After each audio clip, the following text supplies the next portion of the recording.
Hello and welcome. We are now inside of the animation creation software called VideoScribe, and this is a stage of the process that you'll want to go through in your software. We're going to actually open a new canvas, and one of the reasons that we're going to do that is we have now determined our keywords. We know what we want to display in our animation. We know what we want to display in our video. So what we need to do now is we need to determine as many of those assets that we have as possible. So one of the things that we can do inside of VideoScribe is that we can then do a search. So for example, we know that we want to display the word company. So we're going to go and we're going to look for that word inside of VideoScribe, and we're going to see if there's anything that represents that company, or if we're going to have to find some other asset. And you can see here that they've got some things that they feel represent company. We might want to look for some of the words such as building.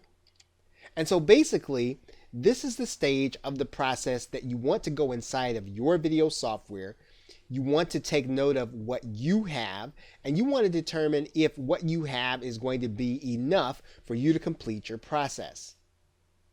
You'll also want to know the file format required to work inside of your software. Now, in this particular case, inside of Sparkle, the format is SVG. In some cases, the format can be PNG, the format can be JPEG. It really depends on your software. Now, it may be that you do not have the assets that you want inside of your video creation software, so you're going to want to go and take a look inside of a database to see if you can find images that will represent the words that you want to use in your video. And there are sites such as GraphicStock and others that will give you access to vector graphics that you can actually use inside of your video creation software. So in this particular case, we're just going to log into GraphicStock so that you can see an example of what we are talking about.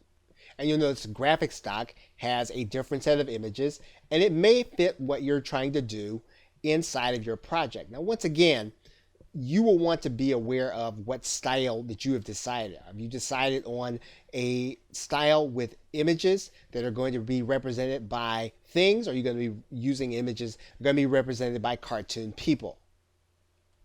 Most of the sites have search results that you can actually sort by the vector graphics, where you can actually choose the ones that you want that might go better with your project. So you want to be aware of that when you are using sites like GraphicStock. So once you've chosen your images, both inside of your software as well as outside of the software, you are now ready to go to the next step. Okay, so with that, thanks, and I will see you in another video.